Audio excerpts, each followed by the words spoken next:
بس اقول لك على حاجه، انا اعتقد ان هو يخش بطوله افريقيا.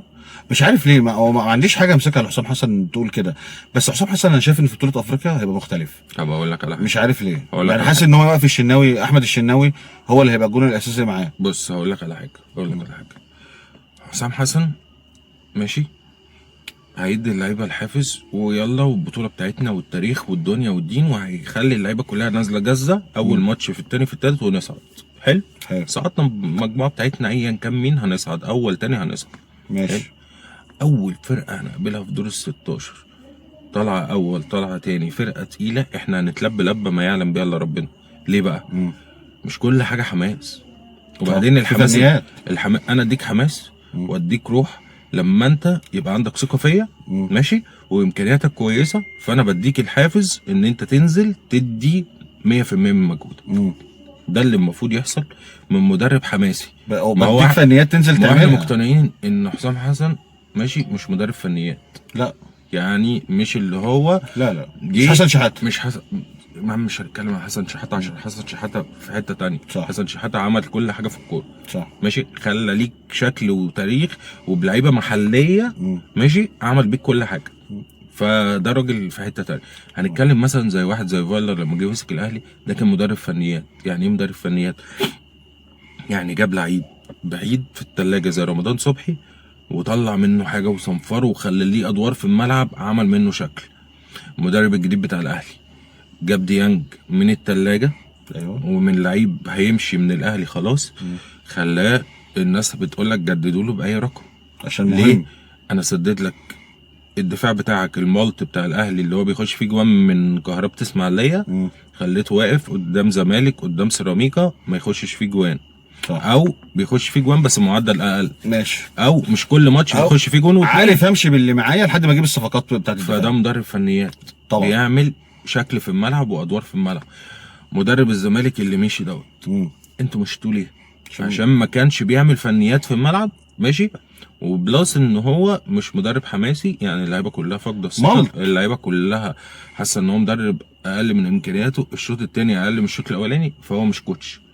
فكل الناس الجماهير لعيبه كل الناس اجمعت ان هو مدرب مش كويس. لما اجيب مدرب فيه فنيات بقدر اقول المدرب ده هيعرف يطلع حاجه من اللعيبه. ماشي. حسام حسن ما بيعرفش يعمل دي. كان طلع من اسامه فيصل حاجه. ماشي. كان طلع من اي لعيب مثلا زي خالد صبحي مثلا، كان لكن ما هو ما عندهوش يا محمد. طب ما هو هيجيب منين؟ ما طيب عندوش ما هو ما عندوش فنيات. الله ينور عليك. انا دلوقتي انت مش مدرب كنت ماسك اهلي او زمالك قبل كده وكنت بتعمل معاهم نتائج وخدت معاهم افريقيا وخدت معاهم دوري وخدت بطولات كتير، فانت لما جيت مسكت المنتخب قلت لا ده انا كنت جاي على اساس ان انا معايا كتيبه محترفين وكتيبه لعيبه محليه وما لقيتش منهم المردود اللي انا عايزه. لا انت اصلا مدرب مالكش تاريخ كمدرب ضعيف. ماشي. انت كل تاريخك ان انت سافرت الاردن عملت معاهم كام ماتش صعدتهم مستويات هم ما كانوش يحلموا يلعبوا فيها. بالزبط. ماشي. بس ده برضه في مستوى غير المستوى اللي انت بتاع مصر خالص بتلعب فيه كمصر. الله ينور عليك. انت دلوقتي مسافر افريقيا. حلو. سيبك ان انت صعدت كاس عالم، لو جبت اي حد هيصعد كاس عالم بالاداء بالمجموعه بكل هتصعد. لو جبت اي مدرب مع صلاح ومرموش وتريزيجيه هيصعد. تمام. احنا متفقين على كده. فما تجيش تقول للجمهور انا صعدت من غير ما اتغلب، يعني ما هو ده الطبيعي. لا وصعدت افريقيا ده اقل من الطبيعي. انت المفروض تكلمني الطريقه دي امتى؟ اما تخسر مثلا ايه نهائي افريقيا، تطلع تتكلم بقى ان انا عملت اللي عليا وسويت وبتاع وما اعرفش ايه، وطلعت بسبب ان انا قابلت المغرب معاهم محترفين ومعاهم تاريخ ومعاهم رابع العالم وعملوا كل حاجه في الكوره، وانا ما قدرتش اعمل كل ده بلعيبه مثلا امكانياتها اقل. لا بس اقول لك على حاجه يا محمد، هو اصلا ما ينفعش يطلع يعمل كده. اصلا من اساسه ما ينفعش يطلع يتكلم على اللعيبه هو هجومي حتى لو خسران بطوله. لازم اطلع اقول لك ان هي الكوره فيها مكسب وخساره. الكلام اللي انت جايب حسام حسن دبلوماسي ده. انت جايب حسام حسن وعارف ان هو مدرب هجومي، وعارف ان هو بيطلع يتكلم على اللعيبه بطريقه مش كويسه، وعارف ان هو بيطلع يغلط في الاعلام، وعارف ان هو بس انا الفكره كلها معايا في حاجه واحده. حسام حسن اما كان بيطلع في البرامج في نفس البرامج اللي هو دلوقتي بيتكلم عليها ان انا الناس قاعده في الاستوديو في التكييف وبتتكلم وبتنظر وبتاع وانا مش هسكت لحد وكل واحد يخلي باله عشان انا مش هسكت وبشوف وبعمل، هو كان بيطلع ينتقد صلاح ومصطفى محمد وكيروش، وكان بيطلع ينتقد اداء المنتخب، وكان بيطلع ينتقد اداء اللعيبه واداء الحراس واداء خطه اللعب وكان بيطلع يتكلم في كل حاجه في الكوره. ما كانش اشمعنى حد يقول له هو ستوب. لما كان بيتكلم كان حلو، وهو دلوقتي لما الناس بتتكلم عليه وحش؟ هو كده، هو حسام حسن بني ادم عامل كده بالظبط. لا بيقبل النقد، يعني يقبل هو يعمل لكن ما يتعملش. انت جايبه عشان كده. وبعدين لا، هو انت مش عارف ان انت المدير الفني لمنتخب مصر. انت قدمت مباراه حلوه الناس هتطلع تشيد بيك، قدمت مباراه وحشه الناس اصل هو عايز يطلع ان الناس ايه، الناس دي مأجوره، كل الشعب مأجور ان هو يطلع يتكلم عليه وحش، او سايب الحاجه المهمه اللي هو انا مش عارف اعمل حاجه في الملعب عشان كده الناس بتنتقدني. اسهل حاجه في الدنيا ارد على واحد بينتقدني اقول ايه؟ ده مزقوق، ده لجنه، ده فلان هو اللي بيقول، هو انت عملت ايه، هو انت سويت ايه عشان تطلع تتكلم عليا؟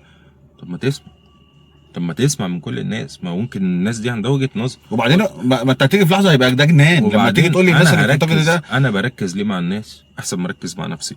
يعني انا المفروض كان اطلع بعد الماتشين اتكلم ان انا استفدت من الماتشين بقى، الله يفتح عليك، انا عملت اللي انا كنت جاي جربنا اعمله. كذا، جربنا طريقه لعب كذا، فشلنا في كذا كده. مين اللي هيطلع يغلط او يتكلم على حسام حسن لما يطلع يقول انا استفدت من الماتشين ان انا كنت بجرب حاجات ماشي، وكنت بعرف امكانيات اللعيبه اللي معايا عشان لما اسافر افريقيا ابقى مستعد وخلاص انا استقريت على شكل اللعب اللي انا هلعب بيه، بدل مثلا ما انا هجرب وهفتكس وهعمل، لا انا هلعب بالطبيعي وهلعب بالسهل وهعمل واسوي.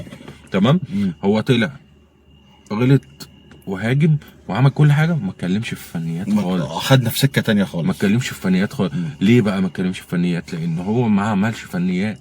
عارف لو هو عمل فنيات يطلع يقول يا جماعه انا كنت بجرب ان انا بعمل كذا كذا كذا ودي ما جاتش معايا، فانا لما اسافر بطوله افريقيا هعتمد على طريقه لعب مختلفه او هعمل كذا او هعمل. هو ما طلعش يتكلم فني، هو طلع هاجم الناس بس. انا عملت وسويت عملت وسويت. انت صعدت افريقيا وصعدت كاس عالم، هجيب اي مدرب هيصعد افريقيا وهيصعد كاس عالم. فيتوريا لو كان كمل مع المنتخب كان صعد افريقيا يا عم. ده خلى ميكالي يطلع يرد عليه، هو بيقول لك انا جايب شحاته وجايب كذا وجايب كذا وجايب كذا. ميكالي طلع رد عليه قال له انا اللعيبه دي اتوجدت مش انت اللي جايبها. ليه طلع يتكلم عليهم؟ عشان قال لك انا باخد وهم بياخدوا. انت طالع تقول انا باخد وهم بياخدوا؟ ما ينفعش. انت مش بتدرب المنتخب عشان تاخد فلوس. لا وهو طلع، هو ما بياخدش فلوس، هو طلع يقول لك احمد ربنا انا باخد مليون جنيه بس. هو الفكره مش في ان هو بياخد مليون ولا 10، الفكره انت بتعمل لي ايه؟ يعني هو انا جايب واحد بياخد 10 مليون عشان يعمل لي اداء، ما عملش الاداء، اتكل على الله جيب واحد تاني. لكن انت ما تجبيش عليا ان انت بتاخد اقل. لا، ما كانش زمان مدرب في الزمالك كمل، ولا كان زمان اقل لعيب في الزمالك كان مشي. كان حسام عبد المجيد ده بطل كوره مثلا لما بيقول لك انا باخد 1.5 مليون ولا 2 مليون جنيه وبيلعب وداخل شويه احسن ضربه جزاء شفتها من 5 سنين. احسن ضربه جزاء شفتها انا وهو نازل. انا قلت هينزل حسام عبد المجيد عشان يشوط واحد بس ما كنتش متخيل ان هو يشوطها كده. لا بيشوط حلو، لا بيشوط حلو قوي. فانت عندك لعيب زي ده ما يطلع يقول لك بقى انا مش هلعب كوره، لكن هو قافل بقه بيقول لك انا عايز احترف. ليه؟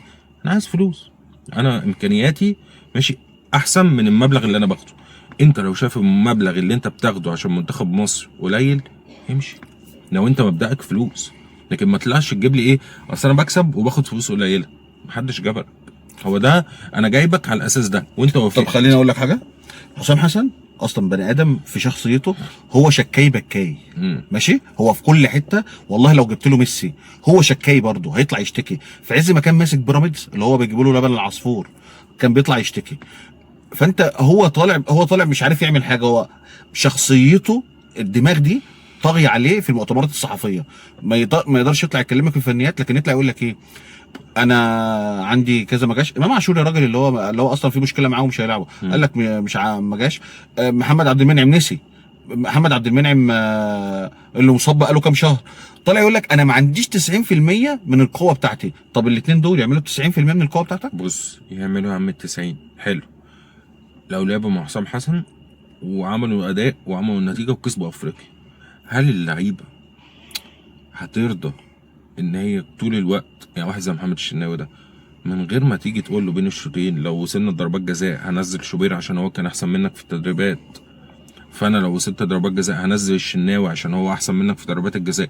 الشناوي مش هيتقبلها بس تبقى معرفه. هو الشناوي طالع ليه معترض؟ هو انت بتطلعه في توقيت عشان انت ما قلتليش وبعد بالظبط كده احنا مقتنعين ان الشناوي ما بيعرفش يشوط ضربات جزاء. حلو، انا ماشي. مع اهلاوي أيوة. بقول لك اهو ماشي. ومفيش واحد كان بيتفرج على الماتش وقال لك هو نازل مصطفى شوبير ليه؟ صح. اهلاوي زملكاوي اسماعيلاوي بيشجع سيراميكا، مفيش واحد قال لك هو اصل مصطفى شوبير مش قوي في ضربات الجزاء. حلو، ما تجيش انت تصدر للناس كلها ان انت هو لو شوبير كان نزل وما صدش ودخل فيه الاربع تجوان وخرج وخسرت وطلعت رابع في البطوله اللي فيها 4 فرق ماشي، كان كل الناس هجمتك اكتر من الهجوم ده ضعف. حلو صح. لان انت عملت مشكله مع الشناوي ملهاش لازمه، وعملت مشكله مع مصطفى شوبير مع مصطفى محمد ملهاش لازمه، ولو صلاح بيلعب كنت عملت معاه مشكله، ومرموش بيلعب مع. انا عايز اقول لك على حاجه. حلو، انت اتفرجت على الماتش صح؟ هل مرموش بالاداء اللي هو كان بيعمله ويلبس كباري ويعمل وانتوهات ويخش في ال6 ياردة يعمل ويشوط دي كانت تعليمات مدرب؟ لا طبعا. ولا اداء فردي؟ اداء فردي. حلو، يبقى اللي خلالك شكل قدام الفرقه دي وخلاك تتعادل وجاب جون تاني واتلغى ولا عمل ولا سوى ولا طلع نار من بقه، لان مرموش الماتش ده كان بيلعب صح بمزاج. انا عايز ارجع ماشي، انا اطلع كل حاجه عندي عشان انا كمرموش، عشان السيتي، عشان ادائي في الفرقه بتاعتي في المنتخب او في النادي. انا عايز ارجع اقف على رجلي لان انا راجع من اصابه قويه، فعايز ارجع تاني. فعمل كل حاجه في الكوره باداء فردي، دي مش تعليمات مدرب خالص. فاحنا لينا شكل بسبب ايه؟ اداء فردي. عندنا لعيب تقيل مش بسبب فنيات. لحظه واحده بقى، عشان هي دي بقى وجهه نظر حسام حسن. حسام حسن شايف ان انا عندي محترفين يبقى كلهم زي مرموش، انا احط الخطه وهم ينزلوا يقولوا خلاص. هو حسام حسن جاي من المنطقه دي، دوري انا كمدير فني اقعد انفخ فيهم من بره ان هم يعملوا حاجه ويبقوا بحماس. ماشي، هقول حصلت في الماتش، بيفضل يندى على اللعيب يندى على اللعيب يندى على اللعيب، واللعيب يبص له ويقعد يشاور له 2 ويعمل كده ويعمل كده. هو اللعيب مش فاهم انت بتعمل ايه. هو مفيش حاجه. انا دلوقتي هلعب عرضيات ولا هلعب في العمق ولا هلعب مثلا بمهاجم يعني اسامه فيصل. حلو، كل الناس بتقول لك اسامه فيصل ما عملش حاجه ليه. هو انت ما بتلعبلوش، هو انت ما بتوصلش. هو لعيب ضعيف يا محمد، هو كان بيلعب وينج. مصطفى محمد ليه ما بيعملش معاه حاجه؟ انت منزل مصطفى محمد، لو جبت له براموفيتش في عزه هيعمل معاك ايه برضه؟ ما هي الفكره، اللعيبه بتبان امتى؟ لما طريقه اللعب بتخدم اللعيب. لا بعمل انا طريقه المدير الفني. بص، هو مثال حي، الاهلي مع ريبيرو ماشي، اللعيبه دي تقسم بالله ان اللعيبه دي ما شافت ملعب قبل كده، صح ولا لا؟ الله ينور عليك. لما جه المدير الفني الجديد زيزو بقى اكتشاف يا راجل. زيزو هو ايه اللي يميز زيزو؟ القوه البدنيه. ماشي، عرضيات كذا كذا. طيب انا هاخد اوظف اللعيب اللي عامل مشكله في الاهلي ده اللي هو مشى ريبيرو من الاخر لان كان بيحط كارت حشر. طيب انا جبت النهارده هاجي اجيب زيزو ده، زيزو عنده قوه بدنيه عاليه ماشي، انا هخلي زيزو ده يبقى نحله في المنطقه اللي قدام، اي كوره مع حد هو قاطع في ظهر المدافع. ريبيرو لما جه الاهلي كان كل الناس شايفه انه راس اللعيبه. حلو، راسيت اللعيبه، بس كان راسس بن شرقي دكه، مع انه ما اعرفش ازاي بيقعدوا دكه، تريزيجيه ماشي، وجراديشار ماشي، او اسامه ابو علي ماشي، وزيزو. كان بيعمل ايه؟ انزل انت تريزيجيه وبن شرقي وزيزو واسامه ابو علي في الملعب كلكم وشوفوا انتوا عايزين تعملوا ايه واعملوه بالظبط. ما كانش فيه تنسيق، ان حتى لما ببدل يعني بن شرقي يجي الناحيه دي وزيزو يروح الناحيه دي، او تريزيجيه ينزل في القلب، او زيزو تلاقيه في القلب، او بن شرقي مره واحده تلاقيه مهاجم. ما كانش فيه تنسيق، كانت بتتعمل بعشوائيه. المدرب الجديد عمل ايه؟ باشا احنا هنعمل نفس اللي انتوا بتعملوه ده، انتوا كلكم لعيبه حلوه، وهنبدل في المراكز وهنعمل وهنسوي، بس بايه؟ بعقل. يعني انت لما يعني قبل الجون اللي في الزمالك بفنيات بن شرقي بيشاور له انا هلعب في الحته دي، العبها لي، وانت زيزو قطع وعارف ان هو هيلعبها. لا شفت بقى جراديشار وهو بيسحب المدافع معاه؟ هو ده بقى ايه؟ وسع لبن شرقي بقى واقف. ده بقى ايه؟ احنا تنظيم مدرب، احنا متفقين على كده. ده تكتيك مدرب. مصطفى محمد بقى في المنتخب. بص مصطفى محمد ايام كيروش كان بيعمل ايه؟ كان بينزل لحد تحت يسقط يدافع ويرجع تاني. مش بتاعته، بس المدرب كان طالبها منه وكان بيعملها عشان يسد مكان صلاح يبقى مدافع ب10. كان بيعمل ايه؟ كان بيعملها ماشي، عمل اللي المدرب طلبه منه في لقطه لكن قول لي مصطفى محمد مع حسام حسن بيعمل ايه؟ هو الواد اصلا كمهاجم بيعمل ايه؟ ما هو دي انا واقف في ال 18. ما هو حسام حسن مش عارف، بس ما بعملش حاجه. حسام حسن عارف ان هو مصطفى، على فكره حسام حسن عارف ان مصطفى محمد جامد، بس هو فكره ان انا مش عارف اطلعك جامد دي، فانا طالع اخبط فيك انت. فاهم؟ بدل ما انا حق ربنا. حسام حسن عمره يقول لك انا غلطان. بص عندي حاجتين مع ميدو وحسام حسن، الاثنين شايفين نفسيهم ما جاش زيهم. ودي مشكله. بمعنى مهما كان المهاجم اللي مع حسام حسن مفيش اعلى منه. هو لو مش قليل وهو اللي بيديله هيفضل يقل منه. يعني هو ليه بيلعب اسامه فيصل؟ هو حاسس ان هو هيسمع الكلام. لما اقول له انت ما بتفهمش والمفروض تقطع القريبه بدل البعيده وبتاع ما اعرفش، هيسمع الكلام ويقول حاضر. ليه؟ حسام حسن هو اللي بيوجهني، المهاجم الاسطوري بتاع مصر وبتاع الاهلي وبتاع الزمالك، مهاجم فعلا يتقال له قول اللي انت عايزه وانا هعمله. طب ما ده يقول لك ان هو مدرب مش كبير يا محمد. لكن مصطفى محمد هو انت بتقول لي ايه؟ طب ما انا عارف ده وبعمل ده وبجيب اجوان بده، وايه اللي كده ما كنتش احترفت ولا كان زماني نجم في الزمالك ولا كان زماني رحت طنطا وعملت كل الاداء ده ورجعوني فيرويد زي ما الكتاب بيقول. يعني هو جاب اجوان مصطفى محمد. الله ينور. هو دلوقتي لو عماد متعب بيلعب مع حسام حسن، هل عماد متعب هيسمع من حسام حسن انت المفروض بقى تقطع القريبه والمفروض تقطع البعيده والمفروض تطلع بدماغك، لا المفروض تستلمها وتحط ببطن رجلك، لا المفروض تستلمها وتحط مش هيسمع منه. انا متاسس ودارس وفاهم، شوف انت عايز تلعب ازاي وقول لي وانا اعمله بالظبط. فاهمني؟ يعني بص هيسمع لما يكون في مهام بتتعمل. يعني مثلا الاربعه اللي قدام دول انت عامل منهم شغل هجومي خلاص، متفق على جمله معينه. زيزو لما يروح في الحته دي او صلاح في الحته دي هيرفع، انت لازم تصوح لما تقطع القريبه وينزل من وراك مثلا مرموش، فانا كده ضاغط بثلاثه ويخش واحد من نص الملعب، انا كده ضاغط بثلاثه جوه منطقه الجزاء. عارف اللي في جمله، عارف اللي بيقول لك ان مفيش جمله ايه؟ وان اللعيبه بتلعب بمزاجها ايه؟ شوف منظر الكورنرات والكور الثابته. الله يفتح عليك جدع. مفيش، رغم ان دي بتاعت حسام حسن المفروض هو المفروض طالع من عند الجوهري اللي هو استاذ الكور الثابته. ما عنديش غير دي اصلا، هو بيلعب على دي. انا دلوقتي هنلعب الكره الثابته بالطريقه دي، واحد يعدي من على الكره وواحد يشوط، واحد ما يعرفش يعمل ايه وواحد يشوطها من تحت الحيطه. الكورنر بتلاقيها على القريبه دايما، البعيده مثلا هنعمل كذا. في تكتيك بيتعمل. بتكلم مع اللعيبه بتاعتي حتى لو مش متجمعين، بمرنهم على حاجه بيتمرنوا على لكن اللعيبه دي انت شفت ماتش اوزبكستان على فكره، منتخب اوزبكستان ده مش عظيم يعني، لا بس منتخب واقف على الاقل، واقف صح في الملعب يا محمد. عارف الف ب في الكوره، هم طبقوا علينا الف ب في الكوره. هو سؤال بس، هو اوزبكستان دي عندها محترفين؟ عندهم بس برضه اللي هم مين يعني؟ لا مش حد، مش عمده يعني. مفيش. لا مفيش صح؟ لا مفيش مرموش يعني. ما تلاقيش المدرب قال لك اصل انا بلعب لعيبه محترفين في انديه درجه ثالثه ودرجه رابعه وبتاع وجمعتهم مفيش الكلام ده. مفيش. مدرب تونس هو موقفهم. هو تونس خلي بالك، تونس مع البرازيل. تونس خلي بالك مين المحترفين اللي عند تونس؟ مش كتير برضه. مفيش غير حنا بعل ده اللي هو احتياطي في برينلي اللي بيلعب في الدوري الانجليزي بس كده. بس والباقي كله هتلاقيه بقى في مصر، هتلاقيه في فرنسا درجه ثانيه بتاع ما اعرفش. هم اصلا ما عندهمش محترفين. لو عندهم محترفين ما عندهمش المحترفين اللي عندك. وبيلعب البرازيل كلاس ايه في الكوره وبتعادل معاها، يعني احنا في وضع احسن وبتعادل معاها وصعد كاس عالم وصعد افريقيا وما دخلش، متعادل مع البرازيل اهو وعمل كل حاجه في الكوره. المدرب ما طلعش قال لك اصل انا باخد 200 جنيه بس انا باخد 300 جنيه. لا هو بياخد فلوس وبيدرب منتخب كبير. المدرب بتاع المغرب اللي خد بطولة كاس العالم ده ماشي ب 20 سنه، ما طلعش قال لك انا اجبد من جوارديولا، ما طلعش قال لك انا باخد بالجنيه. يا عم ناس عندها حاجه، انت شوف الراجل امبارح هو بيتكرم، شوفوا هو بيتكرم. الناس دي عندها حاجه بتعملها دايما. البني ادم الفاضي عامه، البني ادم الفاضي هو اللي هيطلع يفضل يعمل كده، هيسيب لك صلب الموضوع واصل المشكله واقعد اكلمك في مين قال ومين اتكلم. لكن انت لو عندك حاجه اقول لك على حاجه برضه. موسيماني لما مشي من الاهلي حلو، ما تلاقيش قال لك الاهلي ده اداره فاشله، واصل انا كنت باخد 2 جنيه ورحت السعوديه باخد قد كده. لا ولا قال لك الضغط بتاع الاهلي بس انا ما متحملوش لا اكتر ولا اقل. ما طلعش خبط وقال لك انا كنت باخد ولا انا كنت بعمل. اصل الجو بتاع كابتن حسام حسن ده غريب، انا باخد بالنسبه لي غريب. انا مالي انت بتاخد كام؟ انا مالي انا كمشجع كوره، انا مالي يا عم. لا تسيبك بقى. طب انا كمشجع كوره انا ما احلمش اخد الربع اللي انت بتاخده ده اصلا. تيجي جاي تقول لي انا باخد مليون جنيه. هو بيتكلم كسوق المدربين. انا بقول لك مليون جنيه يا عم قليل. حلو قليل. انت ايه اللي جايبك؟